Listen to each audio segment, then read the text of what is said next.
All right, this I'm just calling this being a loud and clear teacher.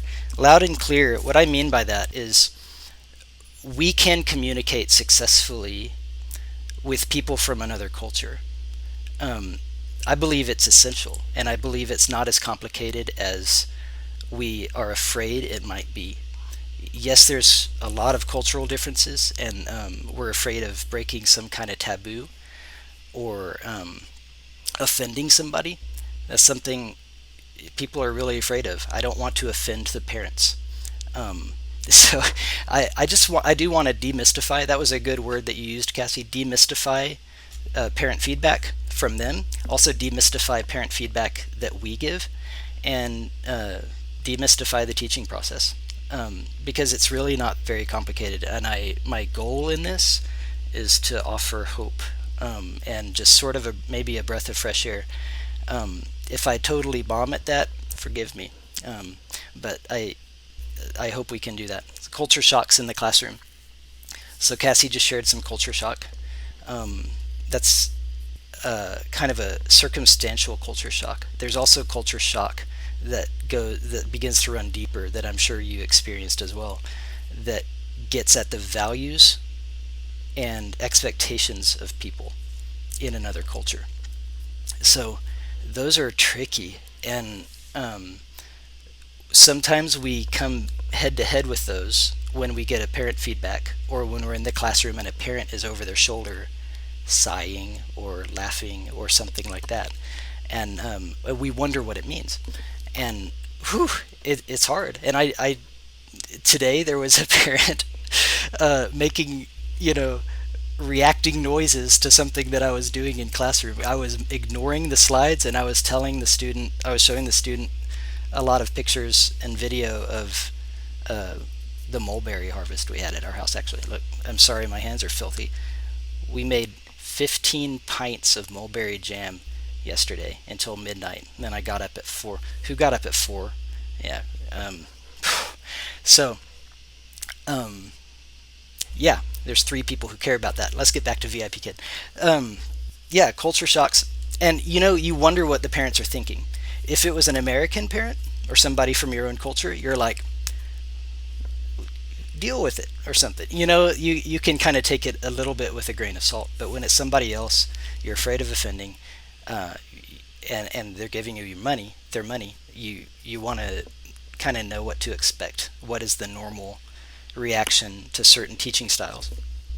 So, successfully, this can be done successfully.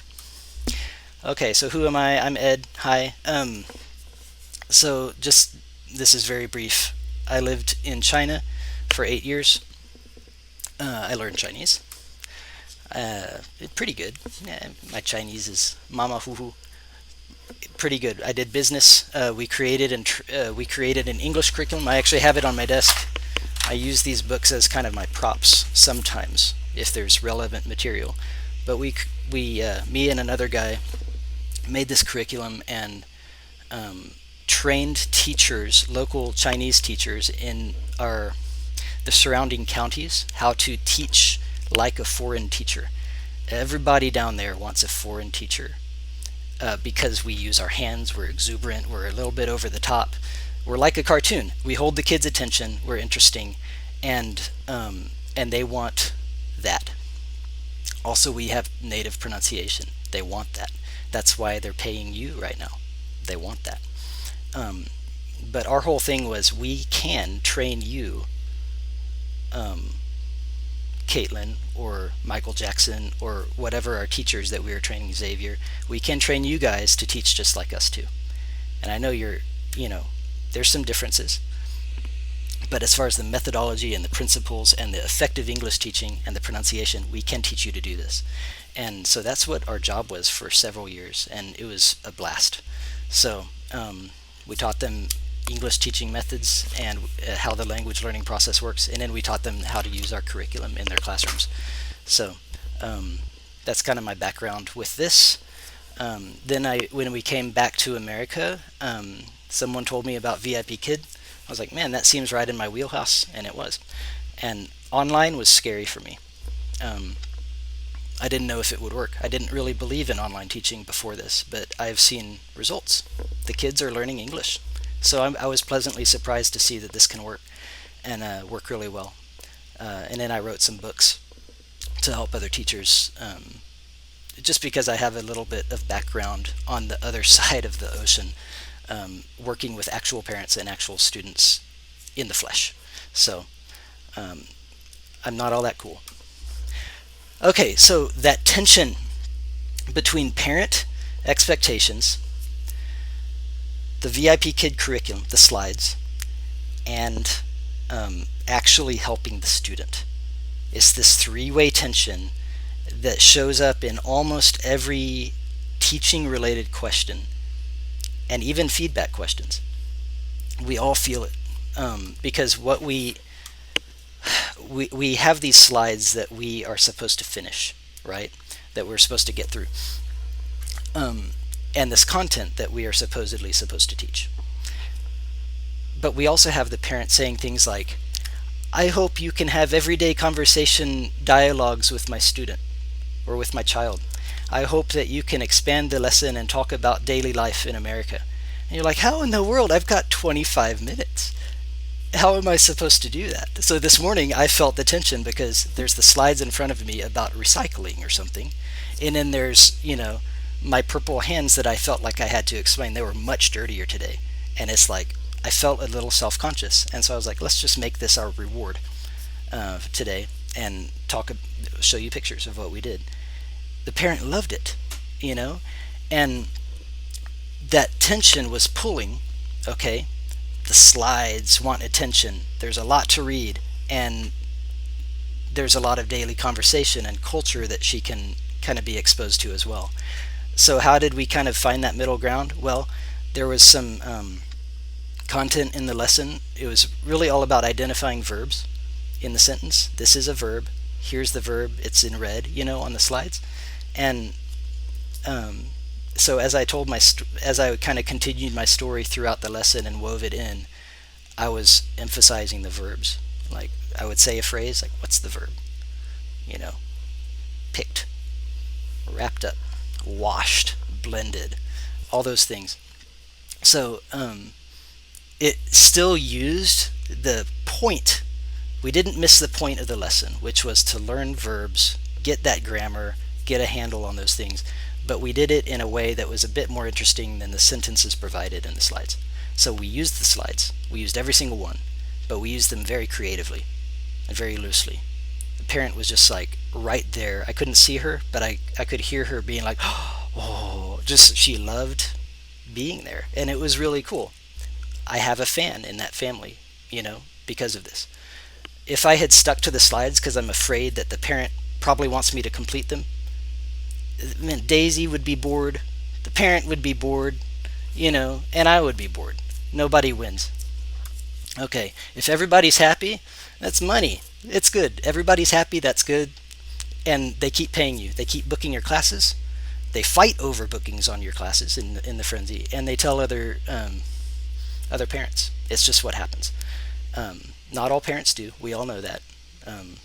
The system changes. All those things change. But in general, if you're teaching and your feedback are excellent, then you reap the rewards.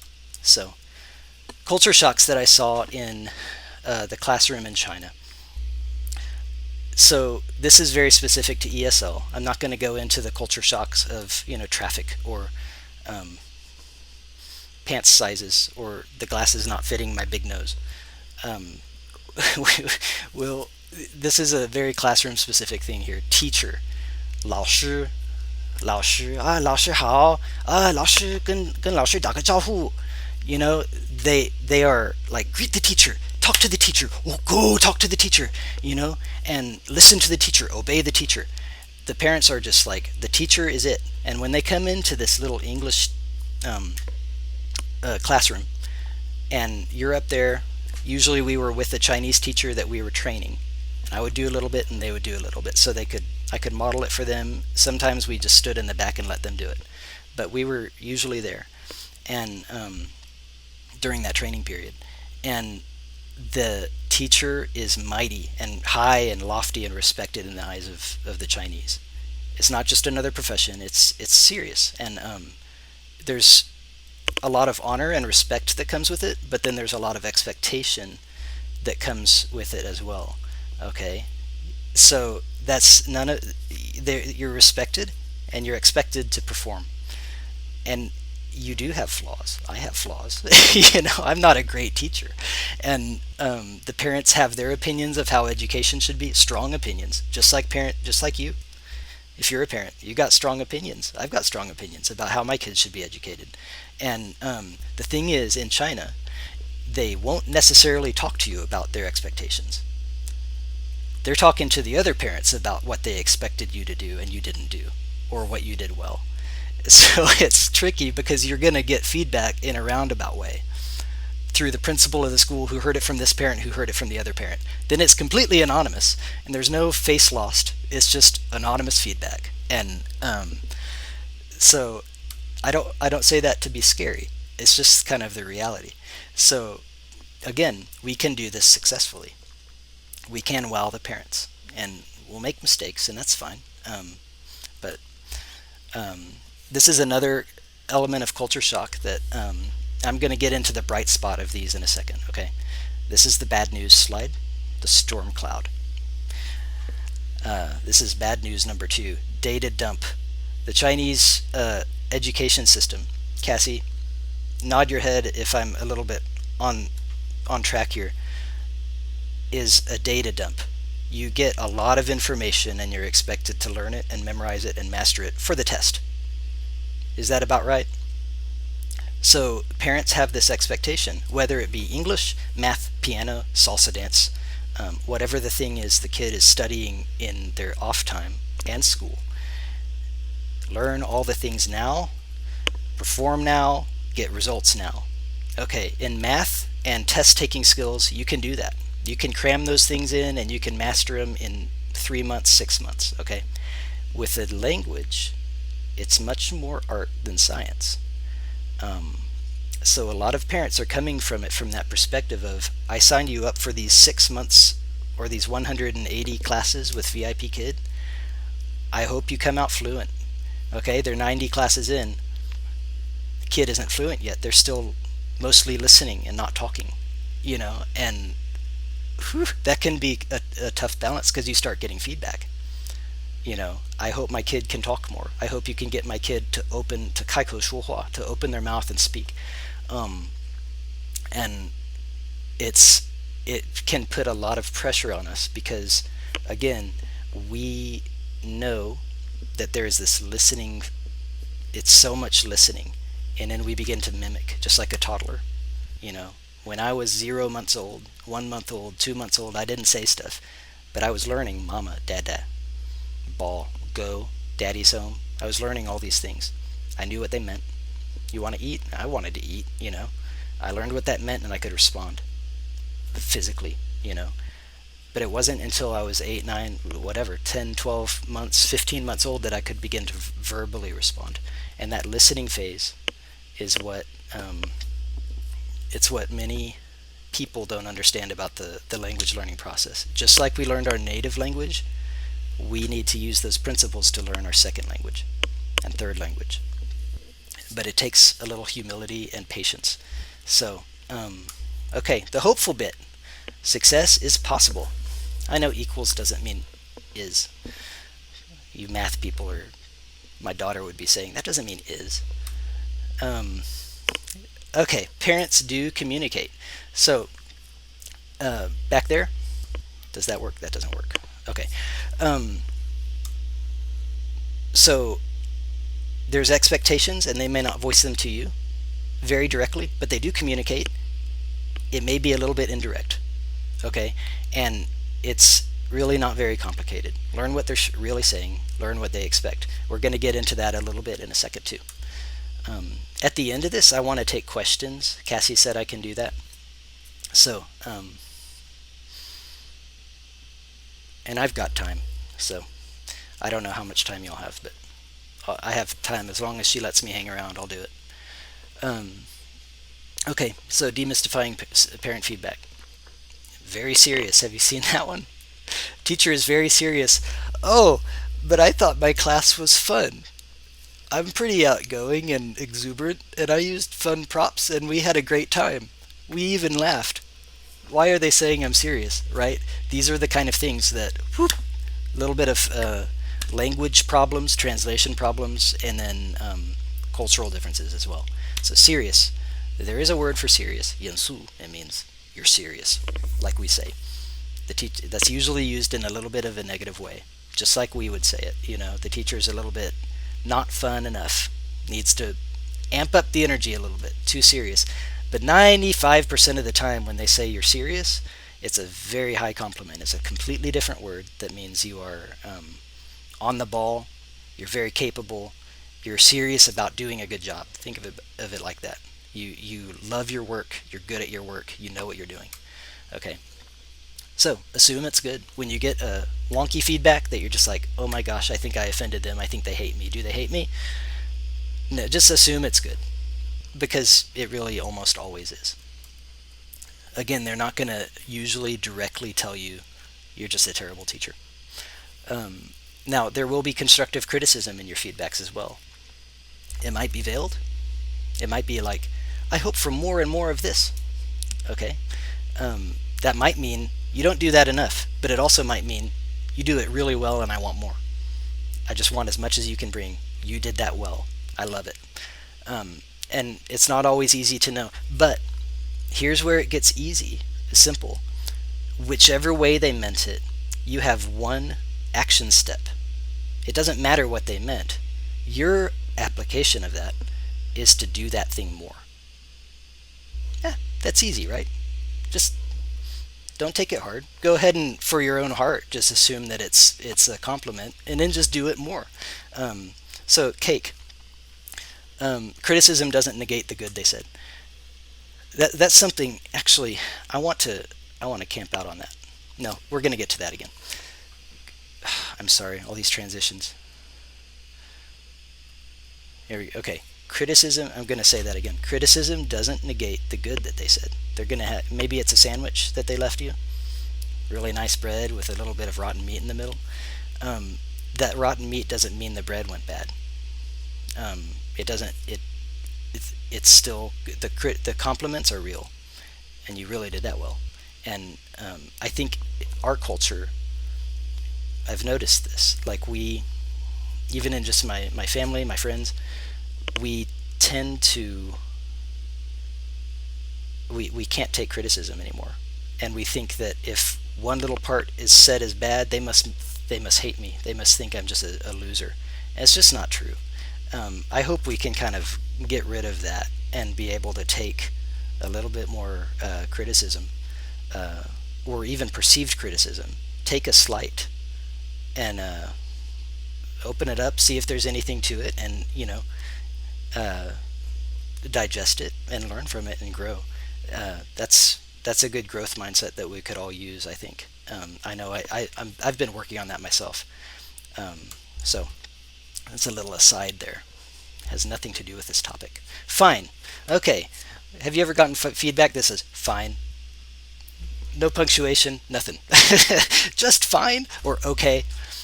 So that really could be translated from many things. 还可以. That really does kind of just mean, it was all right, but I don't really want to spend a lot of time hashing out why. I was satisfied. Satisfied. That's another one. Satisfied.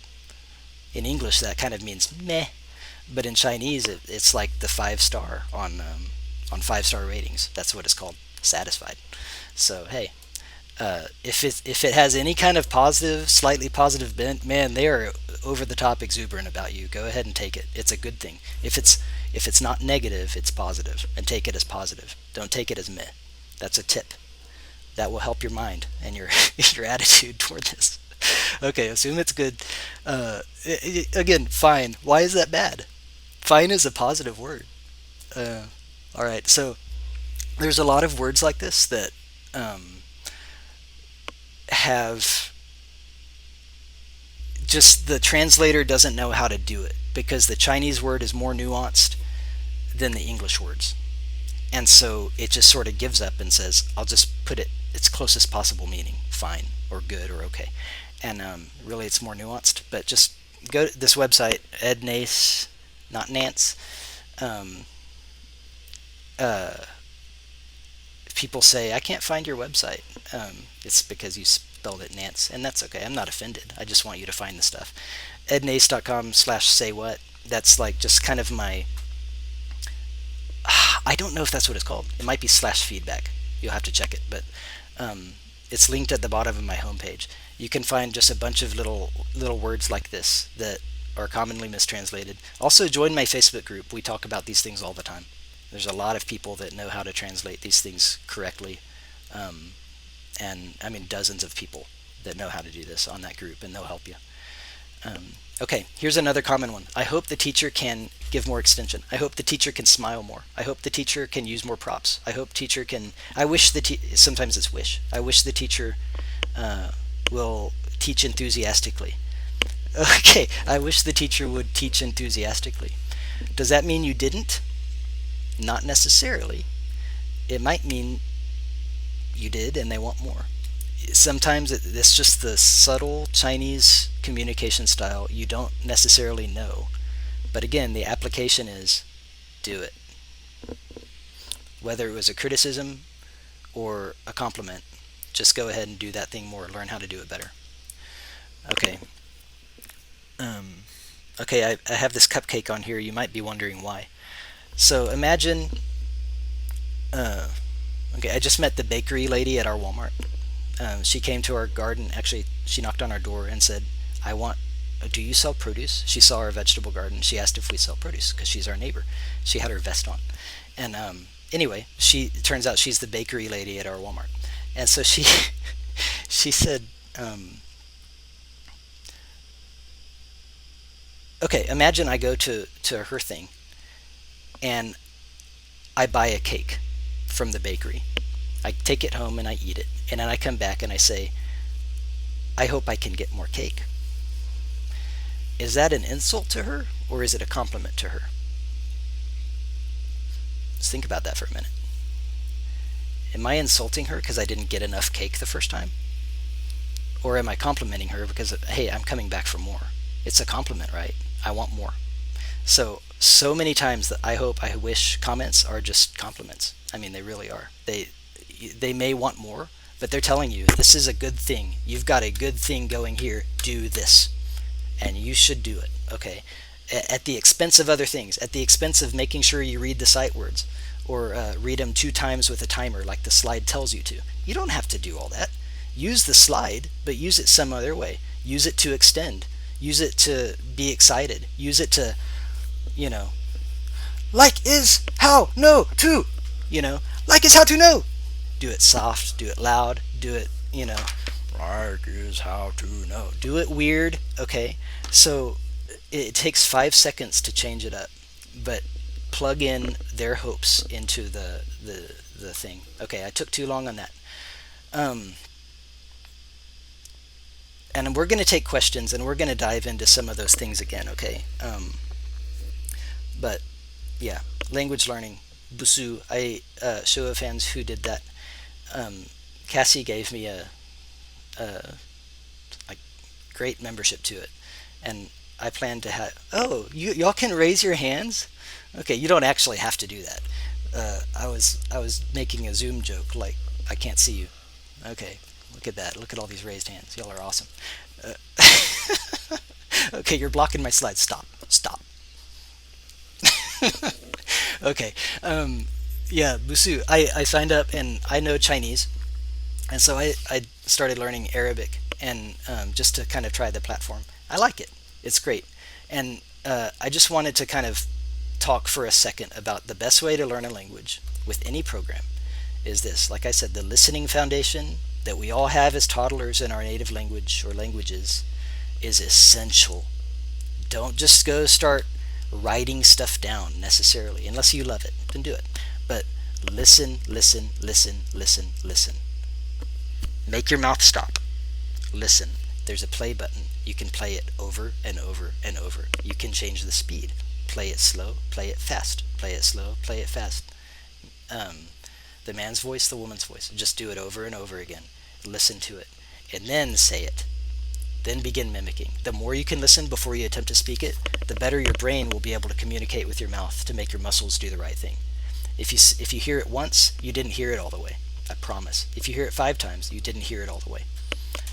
So, yeah, that's one thing. Listening and imitation. That's the great thing about these versus the on the street kind of immersion training. You kind of need both. Like it's good to have both, but something that on the street learning cannot do is get that repetition. You can simulate it, and we can talk about that in another webinar if we want. But you can make that happen on the street by the way you present yourself and how you build expectations. But with these programs, you can just, in the privacy of your own office attic, you can just listen and attempt to speak and get that repetition in. So it's great. I hope y'all have been enjoying learning Chinese. Chinese is just so fun. I love it. It's my greatest hobby. So this is, I think, my last slide, but Cassie graciously gave me permission to share about my books and my Facebook group here, ednace.com, rhymes with face. If you want more just information like this, you can join my Facebook group.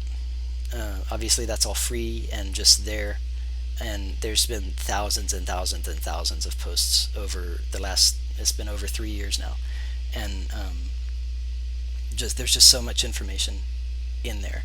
And I try to tag certain posts with like ESL. There's an ESL tag if you're interested in the teaching kind of side of things. There's a Chinese names tag for learning how to pronounce Chinese names of your students. We do videos in the comments of those. You can search almost any part of any name and find it in there, find a video of one of us doing it, and that can be helpful. And feedback. Don't do the feedback tag. I was actually tagging every post in the first year, and I stopped. But there's one about parent, or I forget what it's called, but there's another tag about feedback, about actually how to write feedback for the parents. So if you want just a crash course on an easy to read, fast read on leaving feedback that parents will appreciate, I have a book called Loud and Clear about that, and then I have another book called Above and Beyond that goes more into that tension between the slides, the parents, and the student, what the student needs, knowing what is required to really acquire a language and to help a student get there, and then knowing that, how do we help the parent and the student come together and do that really successfully, where everybody's happy and you're making money. We don't want gaps in our booking schedule. We don't want that, right? We want to be booked. We want regulars, and we want this just to be a happy, easy side gig. So, and yeah, Above and Beyond, I hope I think it's helped a lot of people do that. So, just to clarify what that role is, what is our role? How do we help? And how do we bring parents along on that journey? So, thank you for letting me share about that. I will open it to any questions. I'll actually ask on behalf of a few teachers. I saw some repeating questions. So one of the questions that I saw come up several times is, how do we make sure that our feedbacks can be translated correctly to parents? This is a good question. That's one that a lot of people have asked. It's one that I worried about at first. And so the short answer is you can't, unless you know Chinese. You can't know. So I'll just start off too by saying, if you're trying to use a translator, you take your feedback, translate it to Chinese, and then translate it back into English, you're in for a heap of worry and struggle, because It's like playing telephone. I tell you a phrase, then you tell the next person a phrase, then they tell the next person a phrase. Except you're doing it with machines, and you're doing it with foreign languages that neither you nor the machine really knows very well. So by the time it goes to Chinese, it's probably like just fine. It really is. I want to assure you that the translator translates English to Chinese really well. Just really well. It does well. They've trained that thing well. But once it bounces back into English, oh my gosh, it's just a mess. And then you're struggling because you think, oh, it didn't work. My feedback doesn't work. They actually think I'm wanting to, you know, there's some shocking things that can come back through the translator when you do that. Don't do it. Jimmy Fallon has a sketch on his show where they'll do Google Translate songs. They'll do that with a pop song with the lyrics, and then they'll have somebody sing it, and it's just awful and awesome. So it's great for showbiz. It's not great for education. Um, but how can you do it? Write clearly, use good punctuation, use good subject verb phrases. Um, People will tell you you can't use silly, you can't use awesome because it might translate as awful. You can't do this and that. There's all these rumors that float around on the Facebook groups, and me and the other moderators are just constantly trying to squash them because they're not true. Now, silly, that's one, but you don't have to worry about it because the system won't let you use it anyway. Just trust that. Just whatever. But don't try to do that yourself. It doesn't matter. It really doesn't. When you translate it back to English, it might. In Chinese, it does fine. Um, Avoid idioms like the plague. um, the don't do lots of just super complex sentences, but I mean compound sentences are fine. Commas with a second dependent clause are fine. If then statements are fine. I've done a lot of experiments with the translator, me and the translator. You can find those experiments, some of them on the Facebook group too. If you go back to man versus machine, that's a tag that I tagged all those posts with. Um, and it might or might not be fascinating to you, maybe two of you, but yeah, don't worry about it, please. Just spend your worry on something else. Um, did I Speaking answer the of the, question, Cassie? yes, just a note on the word silly. So when I first started dating my husband, he's American. He said, I'm silly. I got angry. I had a bachelor degree in English literature, but I can't believe I don't understand I didn't understand the difference between silly and stupid. Yeah. Because in translators, they mean stupid Yeah. in Chinese, but then. And I'm like, oh my God, I'm so pissed. And it took him a long time to explain. It only means, oh, it's like cute, silly, not oh, you're mentally challenged. Right. Right. Something like that. Yeah, but things Yeah. like that happen. So that's a really good example. Right. And Yeah. and some people now do use some Chinese people do use it like that. 你真傻呀, right? You're so That's silly. true. Okay, and it's with their friends, it's with their kids, with their whatever. Uh, but it literally means it shares the word foolish. You're so foolish. You're such an idiot. So yeah, that's why it doesn't work, is because it's not because the concept of silly is bad or the word silly is bad in English. I use it in class. I have students use it in class who've learned it. It's not bad. It's not a bad word. But in Chinese, it just does. It's a translation issue. It doesn't translate. So, Yep. Another question. Any good tips for helping students who have gone beyond the level where they are able to understand and just to go through the motions or zone out because it's way above their understanding? yeah, that's hard. That's just if you were using 5 energy points for class before, now you're using 15. And waking up early or staying up late, this is not a mix for that. It's hard. I just want to share that with you. It's really, really hard. But there's hope. So, like I said with the slides, okay, this is what Above and Beyond is all about. Bring value to every class, build true language skills in your students, no matter the lesson. No matter the lesson. So some level 3 students, like low level 3, have taken enough classes where they're in early level 5 now, and it's just oh my gosh, they can't read. They can barely converse about How are you? I'm fine. What did you do today? I go to school. You know, and and then you jump in like, let's talk about landforms and architecture in China. It doesn't work. So yes, I commiserate with you. The key here is to use the slides very, very, very, very loosely. Use it as a platform, as a diving board into the pool. So the pool was never traditional architecture in China, pagoda, water cube, bird's nest, temple of heaven. That was never the swimming pool to begin with, because you know what? They probably know those things. On the math slides, they know math better than you. Um, and you don't we're not teaching math or architecture. We're using this material to teach them English skills. Okay, not English words, but English skills.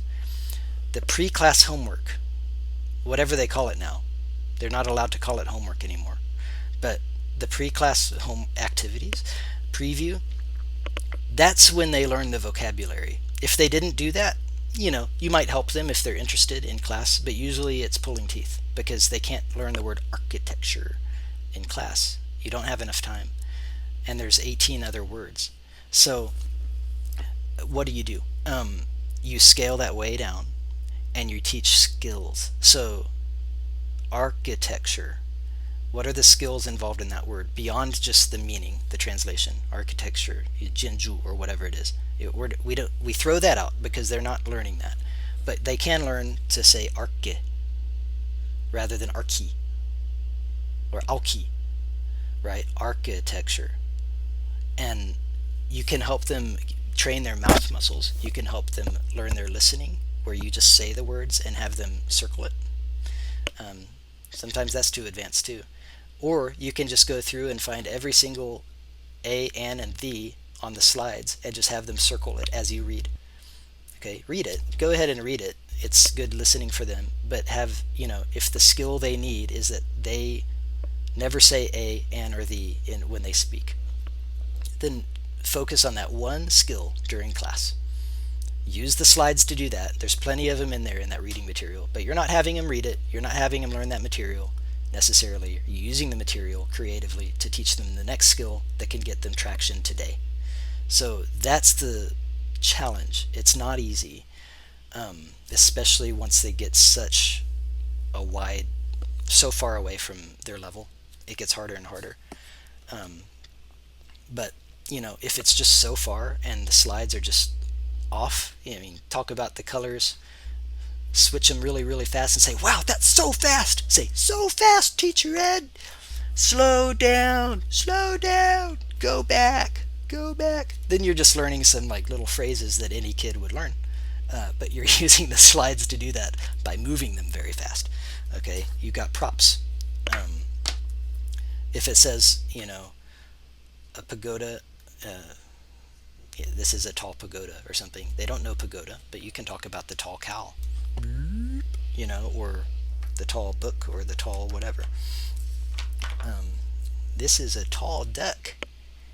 No, Teacher Ed, not tall. That's not tall. That's not tall. Have them repeat it. Okay, so you're loosely using the concepts on the slides, but finding that core element of skill that they need to be able to move on. I hope that helped a little bit. I don't feel that I communicated that very well, but maybe the next question will help me communicate it better.